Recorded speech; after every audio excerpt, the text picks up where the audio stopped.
Hello everyone, welcome back to FPL STAR. Today I gonna discuss about weekly transfer plan for game week 6. So before starting, if you are new in this channel, please subscribe this channel for FPL content throughout the season. Now let's start. In this video, I have divided game week 6 transfer into 5 categories. They are essential, differential, sell, hold and ignore. Essential are those kind of player which have got very high ownership and this kind of player is must for your team. Differential on the other hand got low ownership player but they can be very effective to get the rank boost. Sell is the player you need to sell them from your team because they are not performing well. On the other hand, hold is the player are not performing now but I think they have great future ahead. And ignore is the player you don't have in your team and I don't think you need this kind of player for game week 6 onward. Now move on to our first essential player for game week 6 and it's from Brentford, Mbeumo. And if you look at his performance, he's sometimes playing as a right winger and sometimes playing as a center forward. He's the talisman for Brentford 90 minutes player, always play. And I think he's a very good option for your team because his next two fixture is Everton home and Nottingham Forest away. These two teams are defensively very bad, so I am expecting Mbeumo to score mega haul in this two match. And if you look at his expected goal per 90 ratio is 0.78, which is quite good. And this means he is a very good goal scorer. And in this season, he also scored 4 goals. So I think if you want to go for a midfield transfer, it should be Mbeumo if you don't have in your team.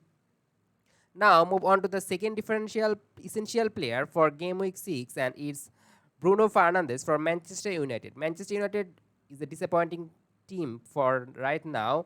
They are not performing as expected. But if you look at the Bruno Fernandes performance, his expected goal per 90 is 0.45 and expected assist per 90 is 0.50. He is totally underperforming.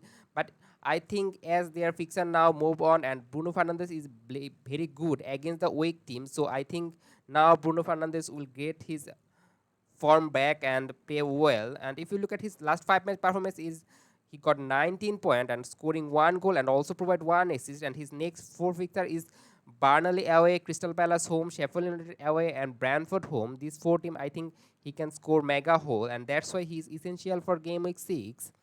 Now move on to the first differential player for game week 6 and it's from Crystal Palace and it's Edward. His ownership is just 3.4%, but if you look at his performance in last 5 match, he got 32 points. It's a surprising one, but he is the main striker for Crystal Palace and totally nailed.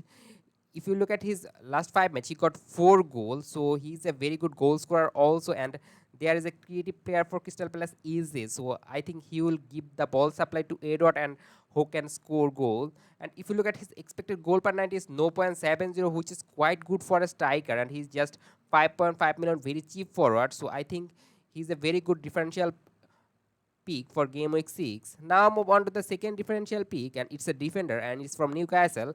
As Newcastle got the fixer swing, their next 4 fixer look fabulous. So I am expecting clean sheet from Newcastle and I think Fabian Schär is a very good differential one because his ownership is just 2.8% and I think it will improve more. And in last 5 match he got 12.2.4 point per match. His expected goal minimum ratio is not so good. 0.02 for a defender is horrible, but in last season he scored several times where the 4.5 million defender Barn or Botman are not that much attacking like Fabian Schär. So if you can afford 0.5 million extra, then you should go for Fabian Schär, and he's a very good differential player for your team.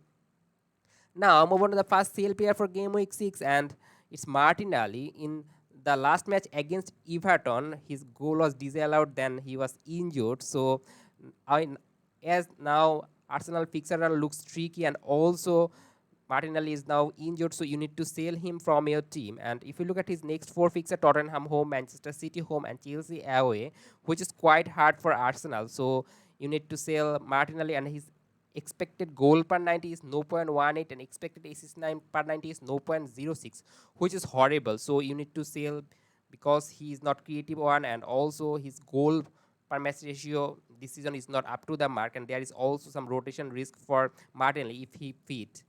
Now move on to the next player and it's from Chelsea and it's Nicola Jackson. You need to sell Nicola Jackson from your team because he's totally shit in front of the goal.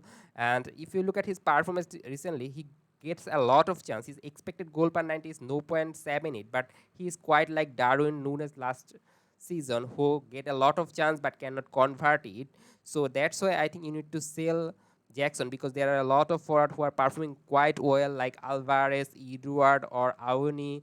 You can move on to the cheaper option. Why you are moving on to Jackson, whose price is 7.1 million, which is quite higher than Edward or Avani, but not performing well. So you need to sell Jackson, though his fixture run looks good, but I don't think he will get a lot of point in this time.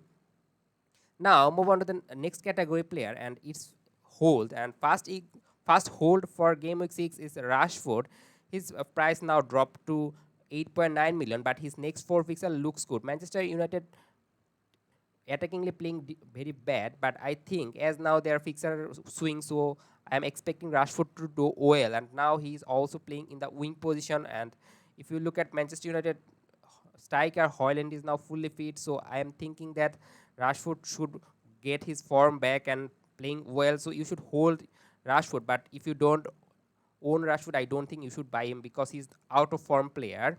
Now move on to the second hold for game week 6, and Chilwell. In last match he was benched and it was quite a knock, but when there is desperate situation for Chelsea, they need to score goal, they put Chilwell ahead of DCC, but I still think that in next match Chilwell will start because he is now fit. So when he fit, he can get you the attacking return as well as the Chelsea clean sheet. In last match, Chelsea maintained clean sheet.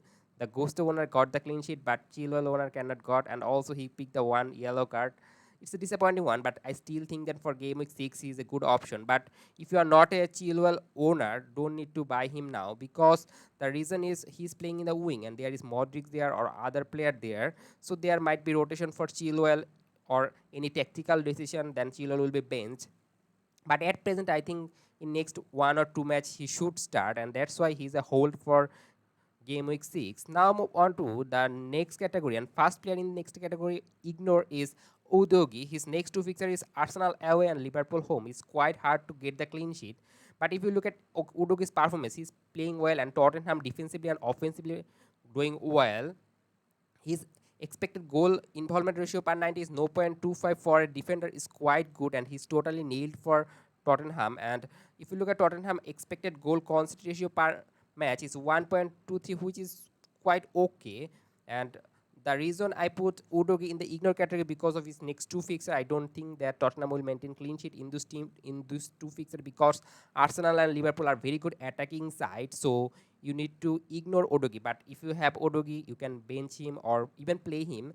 He can gain the return. Now move on to the next ignore player for game week 6, and it's Madison. It's quite like similar to Udogi. That his next two fixture is so hard, and that's why you need to ignore. But if you look at Madison performance, he's sometime playing deep, sometime playing advanced, and also he's the main focal point for Tottenham, the creative player. And the Tottenham penalty taker is yet not decided. I don't think that it will be Madison, because Son should be there. But if Madison take the penalty, it's not to be surprised. So Madison can be a good pick, but next to fixture is so hard. So if you are a Madison owner, you can hold him or play him or bench him. But if you don't own Madison, I don't think for game week 6 you should buy Madison. You can go for other midfield option, because there are a lot of FPL midfielder this season and they are performing well. So you need to ignore Madison because of his fixture like Udogi. Now I will summarize them all, and in essential category it's Ambimu and Fernandez, and the differential player for game week 6 is Edward and Fabian Schär. You need to sell Martinelli and Jackson if you own them, and you should hold Rashford and Chilwell for game week 6. You should ignore Udogi and Madison because of their fixer run.